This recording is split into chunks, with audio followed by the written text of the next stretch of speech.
안녕하십니까. 오늘 우리는 대한민국 사회의 중요한 현상 중 하나인 진영 갈등이 우리 경제, 특히 청년 실업 문제에 어떤 영향을 미치고 있는지 심층적으로 분석해 보고자 합니다. 현재 대한민국은 전례 없는 수준의 정치적 양극화와 사회적 갈등을 경험하고 있으며, 이는 단순히 사회적 현상을 넘어 우리 삶의 터전인 경제에 막대한 영향을 미치고 있습니다. 특히 미래를 짊어질 청년 세대가 겪고 있는 실업 문제와 이 진영, 갈등 간의 복잡한 연결고리를 파헤쳐 보겠습니다.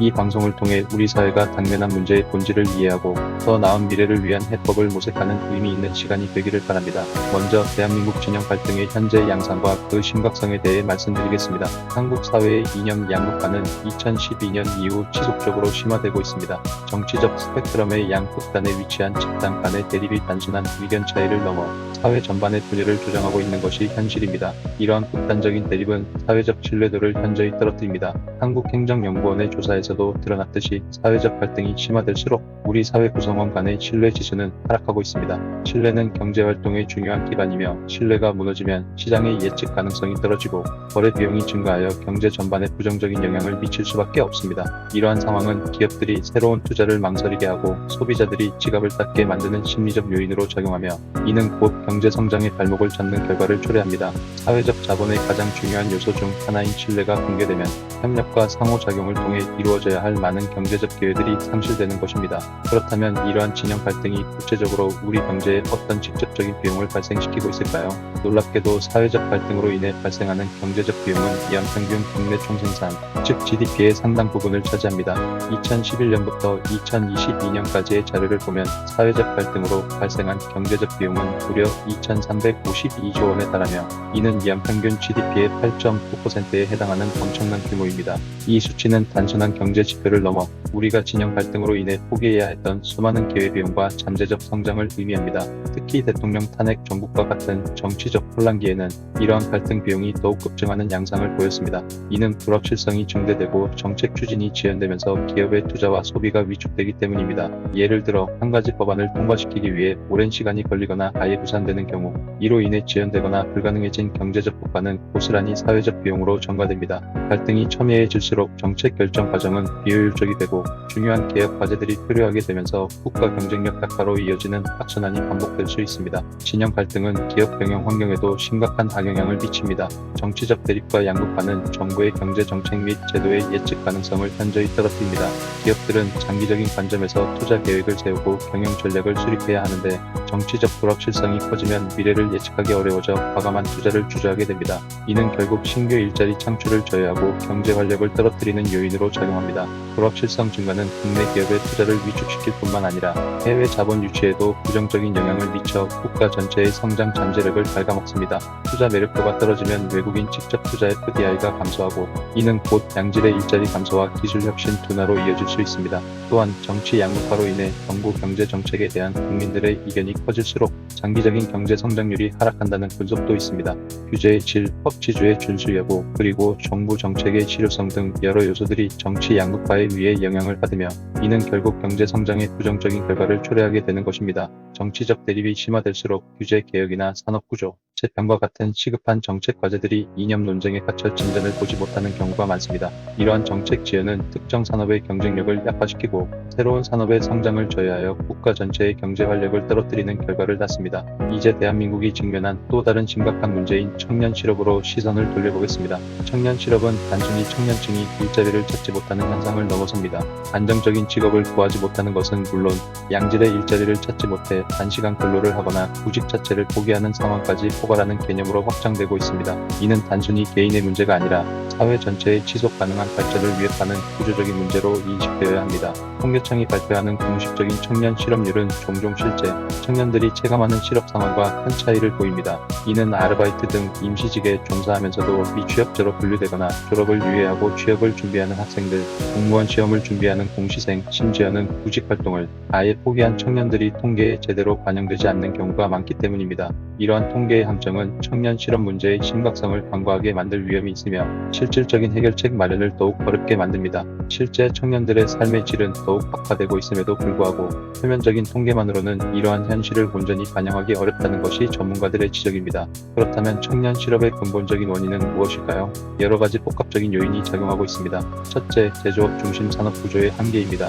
우리나라는 오랜 기간 제조업에 대한 의존도가 높았으나 자동화, 스마트 팩토리, 인공지능 AI 도입 등으로 인해 생산성은 향상되는 반면 고용은 감소하는 추세입니다. 이는 과거와 같은 방식으로 제조업이 많은 일자리를 창출하기 어렵다는 것을 의미합니다. 제조업의 고용 흡수력이 점차 약화되고 있는 현실은 새로운 산업에서 일자리를 창출해야 한다는 강력한 요구를 불러일으키고 있습니다. 둘째, 서비스업의 저부가가치 문제입니다. 선진국들과 비교했을 때 대한민국의 서비스업은 생산성과 부가가치가 낮은 경향이 있습니다. 이로 인해 고학력 청년층이 선호할 만한 양질의 서비스업 일자리가 부족한 상황입니다. 서비스업 내에서도 고부가가치 창출이 가능한 분야, 예를 들어 콘텐츠 산업, 의료 관광, 소프트웨어 서비스 등의 성장이 절실하지만 아직은 전체 고용에 미치는 영향이 제한적입니다. 셋째, 대기업 일자리 부족입니다. 한국은 대기업의 수가 상대적으로 적고 대기업과 중소기업 간의 처우 격차가 매우 커서 청년들이 대기업에만 집중적으로 지원하는 경향이 강합니다. 이는 중소기업의 인력난과 청년들의 구직난이 동시에 발생하는 미스매치를 초래합니다. 중소기업의 근무 환경 개선과 성장 잠재력 확대를 통해 청년들이 중소기업에서도 비전을 찾을 수 있도록 유도하는 정책적 지원이 필요합니다. 넷째, 전문직 및 준전문직 일자리 창출 부진으로 인한 대졸 실업률 상승입니다. 고학력 인력은 늘어나는데 이들을 수용할 만한 양질의 전문직 일자리가 충분히 창출되지 못하고 있습니다. 또한 대학 교육이 빠르게 변화하는 산업 현장의 요구를 따라가지 못해 졸업생들의 실무 역량이 부족하다는 지적도 있습니다. 이는 교육 시스템과 산업 현장 간의 미스매치를 심화시켜 청년들의 취업을 더욱 어렵게 만듭니다. 이러한 청년 실업은 단순히 개인의 경제적 어려움을 넘어 사회 전반에 심각한 경제적 영향을 미칩니다. 청년 실업은 세대 간 불신을 심화시키고 사회적 갈등을 유발하며 장기적으로는 국가 경제의 성장 동력을 약화시키는 결과를 초래합니다. 소비 위축, 생산성 저하, 그리고 미래 세대의 소득 감소로 이어지면서 국가 전체의 활력을 떨어뜨리게 되는 것입니다. 청년들이 경제활동에 활발히 참여하지 못하면 이는 곧 잠재 성장률 하락으로 이어지고 장기적으로는 국가의 혁신 역량과 국제 경쟁력을 저해하는 심각한 문제로 비화될 수 있습니다. 또한 사회적으로는 미래에 대한 희망을 잃은 청년들이 늘어나면서 사회 활력이 저하되고 출산율 감소와 같은 인구 문제에도 악영향을 미쳐 국가의 지속 가능한 발전을 위협하는 복합적인 위기로 이어질 수 있습니다. 이 지점에서 정치적 진영 갈등과 청년 실업 문제의 연관성을 다시 한번 짚어보겠습니다. 정치적 양극화는 정책 협의를 지연시키고 사회 분열을 확대시키는 경향이 있습니다. 예를 들어 청년 실업 문제 해결을 위한 정부의 다양한 정책들이 진영 논리에 갇혀 제대로 추진되지 못하거나 이에 당사자 간의 갈등으로 인해 실효성을 잃는 경우가 많습니다. 사회적 합의 도출이 어려워지면서 필요한 개혁이나 혁신이 지연되고 이는 결국 청년들이 양질의 일자리를 찾을 수 있는 경제 환경을 조성하는 데 장애물로 작용합니다. 특정 정책이 필요하다는 공감대가 형성되어도 정치적 이해관계와 진영 간의 대립으로 인해 정책 집행이 지연되거나 왜곡되는 현상이 반복되고 있습니다. 이는 청년들이 체감하는 정책 효과를 미미하게 만들고 정부에 대한 불신을 증폭시키는 결과를 낳습니다. 또한 정치 불신은 민주주의의 근간을 흔들고 제도에 대한 신뢰를 약화시킵니다. 청년 세대는 이러한 정치적 불확실성과 무능력에 실망하여 정치에 대한 무관심을 보이거나 더 나아가 사회 시스템 자체에 대한 불만을 가지게 될 수 있습니다. 이는 사회 통합을 저해하고 문제 해결을 위한 생산적인 논의를 어렵게 만드는 악순환으로 이어질 수 있습니다. 정치에 대한 실망감은 청년들의 투표율 저하로 이어질 수도 있으며 이는 다시금 청년 세대의 목소리가 정책에 반영되기 어렵게 만드는 요인으로 작용합니다. 결국 청년들의 좌절감은 사회에 대한 냉소주의로 번질 수 있으며 이는 국가의 미래 동력을 약화시키는 심각한 사회적 문제로 발전할 수 있습니다. 최근의 디지털 미디어 환경 또한 이러한 진영 갈등을 더욱 심화시키는 역할을 하고 있습니다. 편향된 정보의 확산은 개개인의 인식을 극단화시키고 이념적 차이를 더욱 부각시켜 사회 구성원 간의 소통과 이해를 방해합니다. 이러한 환경은 청년들이 사회 현상과 경제 문제를 객관적으로 인식하고 합리적인 판단을 내리는 것을 어렵게 만들 수 있습니다. 소셜미디어를 통해 확산되는 가짜 뉴스나 확인되지 않은 정보들은 진영 간의 불신과 적대감을 증폭시키며 합리적인 논의보다는 감정적인 대립을 부추기는 경향이 있습니다. 이는 청년들이 올바른 정보를 바탕으로 자신의 미래를 설계하고 진로를 결정하는 데 혼란을 가중시킬 수 있습니다. 마지막으로 대한민국의 경제는 대외적인 요인, 특히 외교 및 국제관계의 영향을 크게 받습니다. 미중 갈등 심화와 같은 국제 정세의 변화는 한국 경제에 직접적인 영향을 미치며 이는 국내 정치적 진영 갈등과 맞물려 더욱 복잡한 문제로 비화될 수 있습니다. 과거 안미경중, 즉 안보는 미국, 경제는 중국에 의존하는 전략이 더 이상 유효하지 않은 상황에서 한국은 외교적 선택에 어려움을 겪고 있습니다. 이는 국내 기업들의 경영 환경에 불확실성을 더하고 궁극적으로는 청년들의 일자리에도 영향을 미칠 수 있습니다. 예를 들어 특정 국가와의 관계 악화는 특정 산업 분야의 수출에 타격을 주어 관련 기업의 고용에 부정적인 영향을 미칠 수 있습니다. 트럼프 정부 당시 한미 FTA 재협상 과정에서 한국이 불리한 조건으로 합의해야 했던 사례는 국제관계가 국내 경제에 미치는 영향을 여실히 보여줍니다. 이는 외교적 협상력이 국내 경제의 중요한 변수가 될 수 있음을 시사합니다. 또한 미중 갈등으로 인한 글로벌 공급망 재편은 한국에게 경제 안보의 중요성을 재인식하게 했으며 이는 국내 산업 구조와 고용 시장에도 장기적인 변화를 요구하고 있습니다. 특정 국가에 대한 과도한 의존에서 벗어나 공급망을 다변화하고 안정화하는 전략은 기업의 리스크를 줄이고 예측 가능한 경제 환경을 조성하는 데 필수적입니다. 이러한 대외적 불확실성 속에서 국내의 진영, 갈등이 심화되면 국가적 역량을 결집하여 위기에 대응하는 데 어려움을 겪게 되어 결국 국민, 특히 청년 세대에게 그 부담이 전가될 수 있습니다. 그렇다면 이러한 복잡한 문제를 해결하기 위한 방안은 무엇일까요?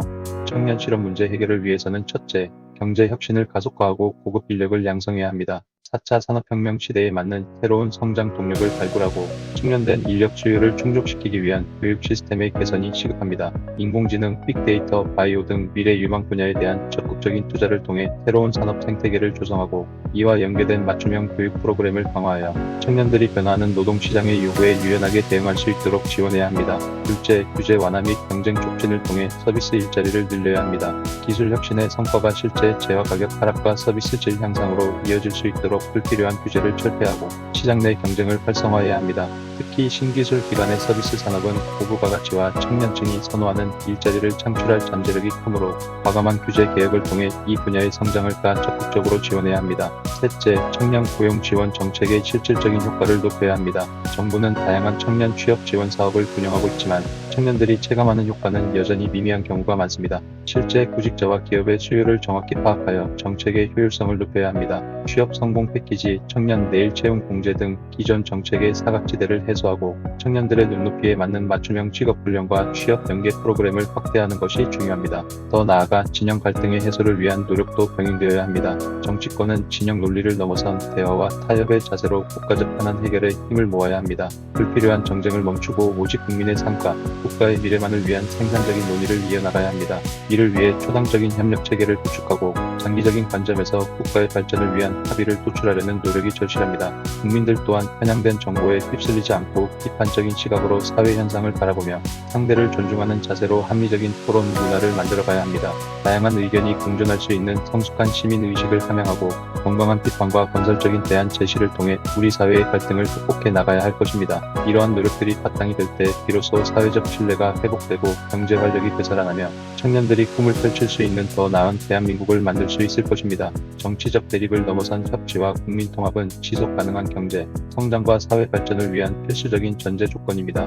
결론적으로 대한민국의 진영 갈등은 경제 전반, 특히 청년 실업 문제에 상당한 부정적 영향을 미치고 있습니다. 정치적 양극화는 사회적 신뢰를 훼손하고 막대한 갈등 비용을 초래하며 기업 경영 환경을 악화시켜 투자와 일자리 창출을 저해합니다. 청년 실업은 단순한 개인의 어려움이 아닌 사회 구조적인 문제로 산업 구조의 한계, 서비스업의 저부가 가치, 대기업 일자리 부족 등 복합적인 원인을 가지고 있습니다. 이러한 문제들을 해결하기 위해서는 경제 혁신, 규제 완화, 교육 시스템 개선 등 다각적인 노력이 필요하며 무엇보다 정치적 진영 갈등을 극복하고 사회적 합의를 이루어 나가는 것이 중요합니다. 우리 사회가 직면한 이 거대한 난관을 슬기롭게 헤쳐나가기 위한 국민 모두의 관심과 노력을 기대하며 오늘 분석을 마치겠습니다. 감사합니다.